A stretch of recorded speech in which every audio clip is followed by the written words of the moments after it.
My neighbor called CPS on me repeatedly with false claims, trying to get my kids taken away over a property line dispute. After 6 traumatic investigations, I installed hidden cameras everywhere. When she filed another report, I had footage of her coaching her kids to lie. I'm Daniel, 36 years old, male, single dad. I've lived in this house for almost 9 years now, long enough to plant trees in the backyard and watch them grow taller than me, long enough to feel like the soil itself recognizes me. And yet, every time I step outside these days, I feel like I'm walking into enemy territory because of one woman, my neighbor, Kelly. Kelly's 42, and from the day she moved in, she had this restless energy, like she was always looking for something to complain about. The first time we met, I was mowing my lawn, and she marched over to tell me that a branch from my maple tree was invading her airspace. That was the word she used, airspace. I laughed, thought she was joking. She wasn't. That was my first red flag, but I shrugged it off. I didn't know then how much worse it would get. We weren't friends, but we were civil at first. She'd wave if I caught her on a good day. Sometimes she'd bring her 2 kids, Hannah and Liam, over to play catch in their yard, and I'd smile because my boys, Ethan, 8, and Caleb, 6, would peek out the window, curious. I tried to keep the peace. That's the thing. I'm not confrontational. I don't start drama. I go to work, I take care of my kids, I pay my bills. That's it. But then, about 2 years ago, the property line dispute started. My fence runs right along the edge of my lot. It's been there since before I bought the house, marked clearly in the survey. But Kelly swore up and down that 3 feet of her land was on my side of the fence. 3 feet. She stormed over one Saturday, red-faced and shaking, yelling about how she couldn't garden because I had stolen her space. I pulled out the property records to show her, black and white proof that the fence was right where it belonged. She didn't care. Her face crumpled into this twisted mix of rage and tears, like I had just personally betrayed her. That was the turning point. The first CPS call came a month later. 2 caseworkers showed up at my door, clipboards in hand, asking if Ethan and Caleb were being neglected. Neglected. My boys. I thought it was a mistake at first, like maybe someone had mixed up an address. But no, it was Kelly. She told them she'd seen my kids wandering outside unsupervised and crying because they were hungry. I wanted to laugh in her face if she'd been there. My kids are never neglected. I pack their lunches myself. I'm at every parent-teacher conference. I even leave work early sometimes just to be there at pickup. Still, the caseworkers went through my fridge, my cabinets, even checked the kids' rooms. They asked Ethan if he felt safe at home. He looked confused and scared, his little legs swinging on the couch as he said, "Yes, Dad makes us pancakes on Sundays."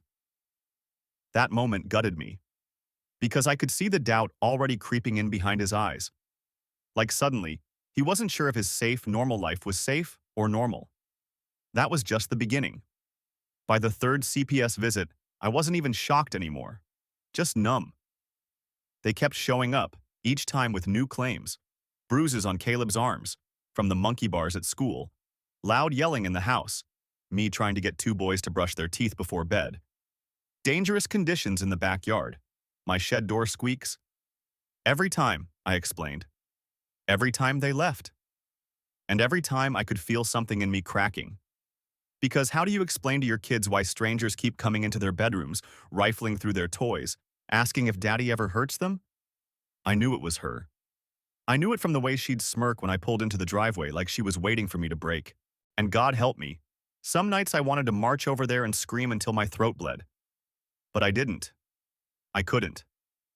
Because she was already trying to paint me as unstable. And the second I lost my temper, I'd be handing her the ammunition. So instead, I swallowed it. Every insult, every smirk, every violation of my home. And it was killing me inside. What I didn't realize yet, what she didn't realize, was that I wasn't going to stay silent forever. After that first report, I thought maybe it was a one-off. Maybe she'd gotten drunk, dialed the hotline, and would realize how insane it was. I wanted to believe that. But the second visit came only 3 weeks later. This time, the claim was unsafe living conditions.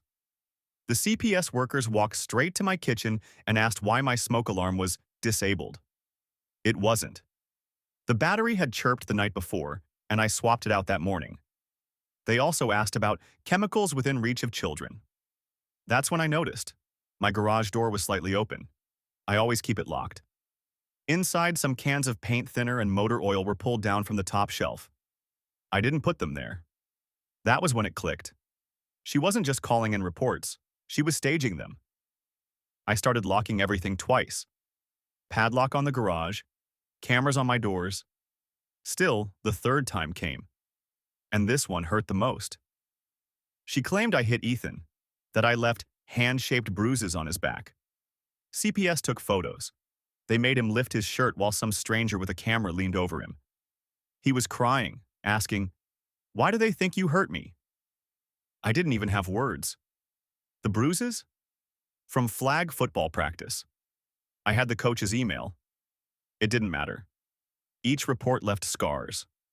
On me, on my boys, on the way neighbors looked at us. Suddenly, people who'd waved before started glancing away. At Ethan's school, one mom pulled her kid aside when mine tried to sit with them at lunch. And Kelly? She leaned into it. I'd catch her standing in her yard, arms crossed, watching as the investigators left my house. Once, she actually clapped, like she was applauding herself. By the fourth visit, I wasn't sleeping. Every knock on the door made my chest seize. Ethan started wetting the bed again.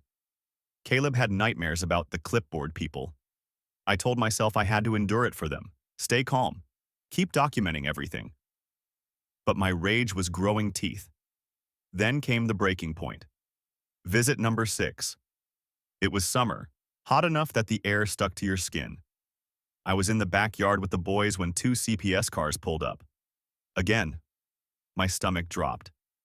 This time, the allegation was that my kids were seen locked outside for hours with no water.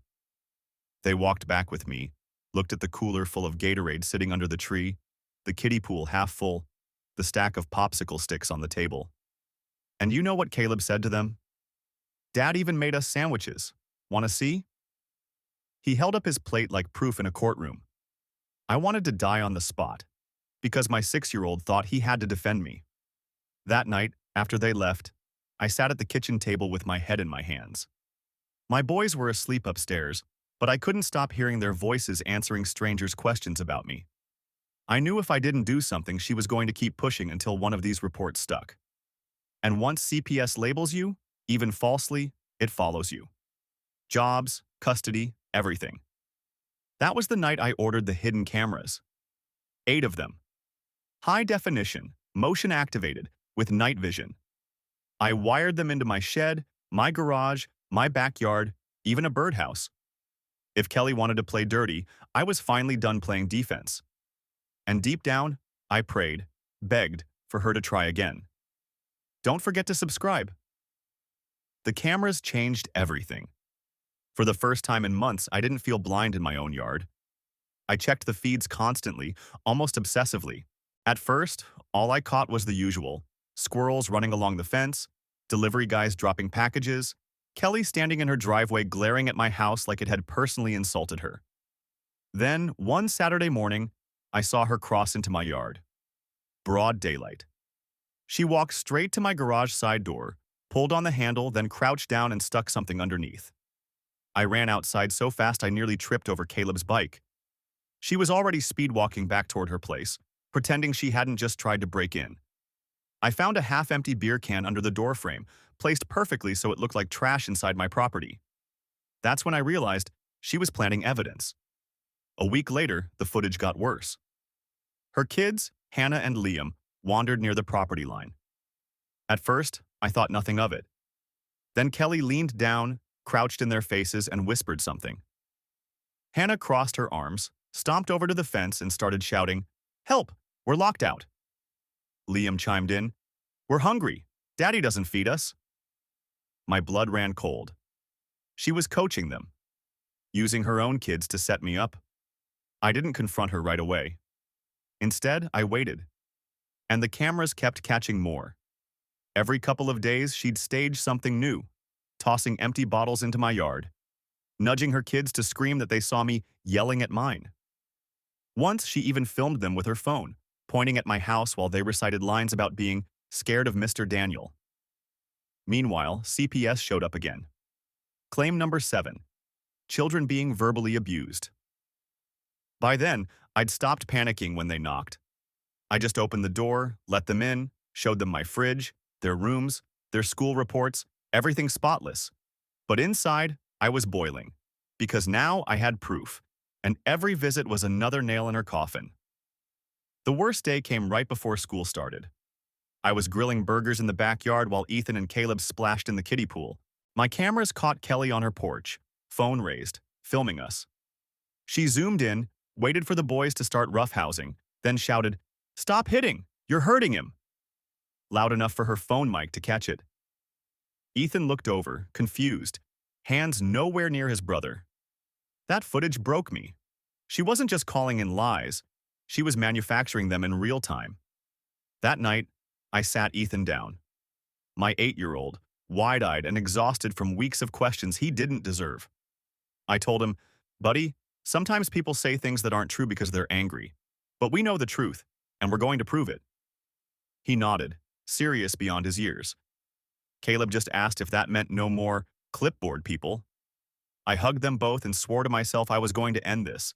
And sure enough, 2 weeks later, she filed again. Only this time, when CPS knocked, I wasn't scared. I was ready. 2 weeks later, the knock came. Same rhythm as always. Firm, official, the kind that makes your gut drop before your brain even catches up. Ethan froze halfway up the stairs. Caleb clutched his toy car to his chest like a shield. I opened the door to see 2 caseworkers and, this time, a uniformed officer. My stomach clenched, but I forced myself to stay calm.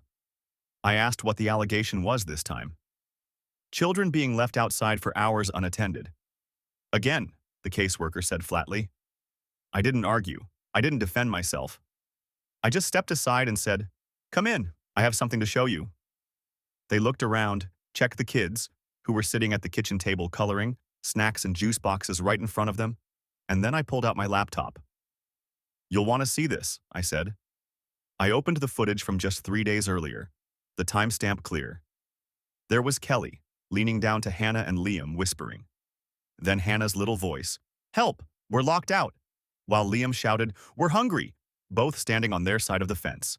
Then the next clip, Kelly tossing bottles into my yard, then filming them as if they'd been there all along. Finally, the kicker. Her on the porch, phone aimed at us while my kids played, shouting lines for the recording. The officer leaned in, watching closely. The caseworker's face went stiff. One of them asked me to replay it twice. Then the officer muttered, "Jesus Christ." I didn't gloat. I didn't say a word. I just let the silence hang in the room while they kept watching. When the video ended, I finally spoke. This has happened 6 times. 6. My kids cry at night because they think strangers are coming to take them away. I've tried to stay quiet, but I'm done. She's coaching her kids to lie. She's planting things in my yard. I don't know what she'll try next, but I can't protect my family alone. For the first time, they didn't give me that polite, neutral tone CPS usually does. The officer nodded, jaw tight, and said, "We'll be looking into this immediately." He asked for copies of the footage. I had them ready on a thumb drive. As they left, Ethan tugged my sleeve and whispered, "Are they going to stop now?" I crouched down, looked him in the eye, and told him, "They will, I promise." I didn't know if it was true, but I needed him to believe it. Across the street, Kelly was standing in her yard, arms crossed, pretending to water her flowers. She smirked at me like she always did, until she saw the officer glance her way. Her face changed instantly. For the first time, she looked nervous. And that's when I knew the war had shifted. Don't forget to subscribe. Update. Didn't expect this to blow up the way it did. I've been reading through the comments all night, and honestly, I don't even know how to describe what it feels like to have strangers on the internet show more support for me and my kids than half the people in my real life. So, thank you. Really. Some of y'all said, "Call the cops every time she breathes near your fence." Tempting, trust me. A few people told me to pack up and move. Believe me, I thought about it. But why should my boys lose their home because she's unhinged? No. She picked this fight, and now she's choking on it. So here's what happened after I handed over the footage. The officer came back the next day. Not a CPS worker, not just someone taking notes. An actual detective this time. He asked for the raw files directly from my camera system, chain of custody stuff. He also asked me if I wanted to file a harassment report. I didn't even hesitate. Signed the papers right there. Then, this part made my jaw drop. 2 days later, CPS called me to apologize. An actual apology. Said they were reviewing past reports for inconsistencies and that my case would be marked unfounded across the board. They never admit fault. But the cameras? They couldn't ignore that. Meanwhile, Kelly's been unraveling. She came storming to the edge of her yard the night after the detective visit, screaming across the fence that I was spying on her children. I didn't even answer. Just pointed at one of my cameras and smiled. She lost it, started sobbing, screaming, throwing her watering can against the fence. My boys watched from the window, and for the first time they saw her as the crazy one, not me. That meant everything. Some of you said to go nuclear, to really make her feel it. And honestly, yeah, I'm there now. I've got hours of her on tape coaching her kids to lie, hours of her trespassing. The detective has enough to bury her in court. But I'm not just thinking about legal payback anymore. I want something that'll stick in her memory every single time she looks at my house. I've got an idea brewing. Sweet, precise, symbolic. Something she won't be able to spin or wriggle out of. Because here's the thing, she tried to use her kids to destroy mine. She made my boys cry themselves to sleep, made them think their dad was in danger of being taken away, and I'm done letting her write the script. Next time I post, it'll be about payback. And trust me, you'll want popcorn for that one. 2 weeks after the detective visit, Kelly finally detonated. It was a Saturday morning, kids all outside. Ethan and Caleb were in the backyard kicking a soccer ball, laughing for the first time in weeks without glancing over their shoulders. I was at the grill flipping pancakes when I heard it. Kelly's voice, shrill and cracking, screaming from her porch. Those kids aren't safe. He locks them out. He yells at them. He hits them. She wasn't whispering this time. She was yelling it at the top of her lungs, over and over, like she was putting on a show for the whole street. Neighbors came out. Phones came out. And my boys froze like deer in headlights. I knew she was trying to bait me, make me snap, get it on video. But instead of storming across the fence like she wanted, I went inside, pulled up my cameras, and hit record on the live feed. Then I walked right back out, calm, steady, and said loud enough for the neighbors to hear, "Kelly, you need to stop coaching your kids to lie. It's all on camera, every single time." The silence that followed was the sweetest sound I've ever heard. Her face went pale, then blotchy red. She screamed something about me being a pervert with cameras, then, this part floored me. She dragged Hannah and Liam onto the porch and started barking lines at them like a director losing her mind on set. "Tell them! Tell everyone he hurts you! Say it!" The kids just stood there, staring at the ground. Hannah mumbled, "I don't want to." Liam started crying. And that was it. The neighbors weren't looking at me anymore. They were looking at her. Phones still recording, heads shaking. One woman across the street even shouted, "Kelly, stop, this is sick." I didn't say another word. I just pointed at my camera mounted on the garage, then at hers still in her hand. Evidence on evidence. Then I walked back inside, let her unravel in front of her own audience. Within an hour, 2 police cars rolled up. I don't know who called. Maybe one of the neighbors, maybe one of the officers who'd already seen the footage. They talked to her for 20 minutes on the curb while she sobbed and waved her arms. Then they knocked on my door, asked for another copy of the video. I gave it to them, no hesitation. That night, for the first time in months, I tucked Ethan and Caleb into bed without them asking if CPS was coming back. Caleb actually said, "She's in trouble now, huh?"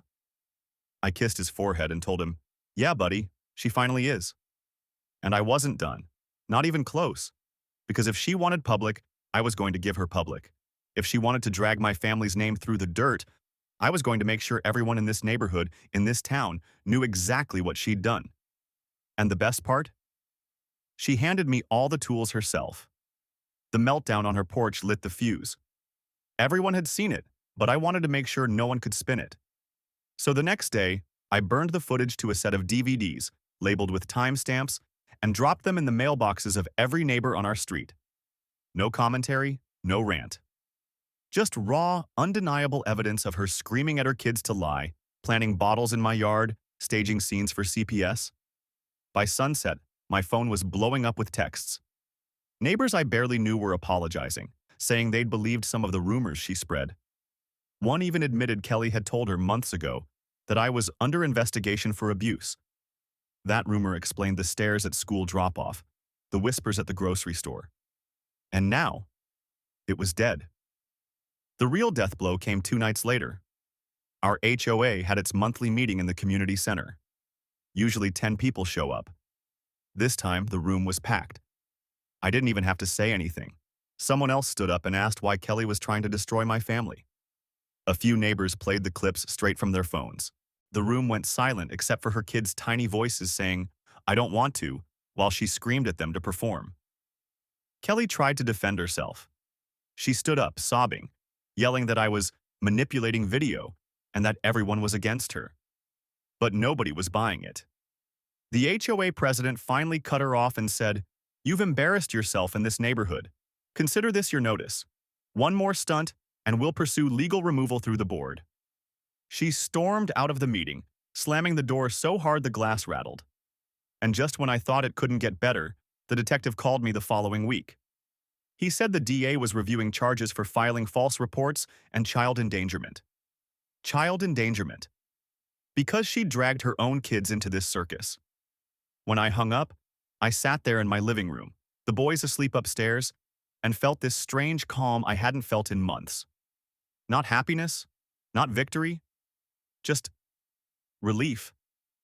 Like I'd been holding my breath for half a year and finally exhaled. But the story wasn't over. Kelly wasn't going down quietly. That much I knew. People like her don't admit defeat. They thrash until the very end. And sure enough, her next move was even uglier. Update 2. Well, I wasn't wrong. She didn't go down quiet. First, though, holy hell, I did not expect my last post to blow up like it did. I've been scrolling through the comments between work and bedtime routines, and some of you had me laughing out loud. Shout out to the guy who said, "You didn't just serve her receipts, you catered a whole buffet." That one's going on a t-shirt. A lot of you asked what the neighborhood's been like since I handed out those DVDs. Honestly, it feels like a weight lifted. People who hadn't spoken to me in months are waving again. A couple even dropped off cookies for Ethan and Caleb, like a peace offering. The boys don't fully get it, but they know the mean lady isn't scary anymore. That alone makes it worth it. But Kelly, she doubled down. 2 days after the HOA meeting, she parked her car right across my driveway and refused to move it. Said she was documenting how I was harassing her. I called the cops. They ticketed and towed her car. She stood there screaming as the tow truck hauled it off, swearing at me in front of her own kids. Hannah cried. Liam covered his ears. And all I felt was sick to my stomach, because those kids didn't ask for any of this. Then came the flyers. I woke up to find half the street littered with paper, her homemade warnings about me. Big bold letters. Beware, abusive father on our street, with my address printed underneath. She even photoshopped some screenshot of me looking angry, probably pulled from a Facebook post years ago, like it was a mugshot. I didn't even have to fight that one. Half the neighborhood picked them up, brought them straight to me, and said they were trashing the rest. Someone else sent photos of her putting them in mailboxes. Federal offense. And here's where it gets crazy. That same evening, the detective called again. Apparently, her little stunt with the flyers crossed a line. They added harassment and defamation to her pile of possible charges. I can't go into every detail yet, but let's just say she's not just dealing with CPS anymore. I've been keeping my cool, documenting everything, letting the system work, but after the flyers, after watching my boys pick one up and ask me why their faces were on it in the corner, nah, I'm done just playing defense. She wanted a war in public? Fine, I'm going to finish it in public. And this time, I'm not pulling any punches. The flyers were her last straw, but she didn't know it yet. A week later, she staged her final performance. It was a Tuesday evening, just before sunset. Ethan and Caleb were riding bikes in the driveway when Kelly came marching over, phone out, filming. She was shaking, ranting at the top of her lungs about how my kids were terrified prisoners. Then she crossed the property line, screaming inches from Ethan's face, waving her phone like a weapon. That was it. I'd promised myself I wouldn't lose my temper, but watching my 8-year-old flinch back from her, terrified, snapped something in me. I stepped between them and said, as calmly as I could, "Back off my property, right now." She refused, screamed louder, claimed she was rescuing my kids. Neighbors started coming out. Some had phones up, already recording. And then, the moment that sealed her fate, she grabbed Caleb's arm. Not hard, but enough to make him stumble. Enough for everyone watching to see. He cried out, "Let go!" I pulled him back instantly and yelled for Ethan to run inside. Kelly was still filming, screaming that she had proof I was abusive. But what she didn't realize was that every camera, hers, mine, the neighbors, was catching her manhandling a 6-year-old on my driveway. The cops showed up within 10 minutes. 2 cruisers, lights flashing, half the street watching. Kelly tried to spin it, sobbing to the officers that she was saving my children. But the footage? Instant checkmate. 3 neighbors stepped forward, phones out, showing the whole thing. They cuffed her on the spot. Right there in front of the neighborhood, in front of her kids. She was thrashing, screaming my name, spitting every curse she could think of as they shoved her into the back seat. Hannah stood frozen on the sidewalk. Liam was bawling. It was chaos. Ethan watched from our window. Caleb clung to my leg. I wanted to feel triumphant, but all I felt in that moment was relief. Months of hell, finally snapping shut. The officer gave me a quick rundown. Charges included filing false reports, harassment, defamation, trespassing, and now child endangerment and assault. He said the DA was likely to push hard, given the mountain of evidence. When the cruisers pulled away, the whole street was dead silent. Then, slowly, one by one, people clapped. Not for me, for the fact it was over. That night, Ethan whispered as I tucked him in. "She can't take us away anymore, right?" I told him, "No, she never could. And now everyone knows it." But I'll admit something here I didn't say to him. She left scars. On my boys. On me, on this whole street. And as much as her arrest felt like an ending, it also felt like the beginning of something I still had to figure out. How to rebuild what she tried so hard to break. Kelly never came back home after that night. The cops let her kids stay with their aunt while the case worked through the system. For weeks, her house sat dark and quiet, that perfect smirk of hers finally gone from the porch. The DA didn't hold back. With the footage, the neighbor testimonies, and the CPS trail, the charges stacked up fast, filing false reports, harassment, trespassing, child endangerment, and assault. The plea deal came within a month. Probation, mandated counseling, and, most importantly, she lost custody. Hannah and Liam went to live with their aunt permanently. I'll be honest, I felt bad for them. They didn't deserve any of this. But at least now, they weren't being weaponized. As for me, CPS closed every single case. Stamped unfounded. They even flagged her name so if she ever tried to file anything again, it'd get screened. One of the investigators actually apologized in person. Said it was one of the worst abuses of the system he'd ever seen. That apology didn't erase the damage, but hearing it mattered. The neighborhood changed overnight. People stopped avoiding me. Some even thanked me for not exploding sooner, because they admitted, if it had been them, they would have lost it long ago. The HOA barred Kelly from ever returning. Her house eventually went up for sale, and every for sale sign felt like closure hammered into the ground. But the best part was at home. Ethan and Caleb started sleeping through the night again. No more bedwetting, no more nightmares about clipboard people. The first Sunday after her arrest, we made pancakes, and Ethan said, "It's quiet now. I like it." Caleb just nodded, mouth full of syrup, happy and safe again. That moment meant more than any courtroom victory ever could. As for me, I still check the cameras, still double lock the garage. Trauma habits don't vanish overnight. But now, when I see that red light blink, it doesn't make my chest tighten. It makes me feel secure, protected, like we took back what she tried to steal. Kelly wanted me destroyed.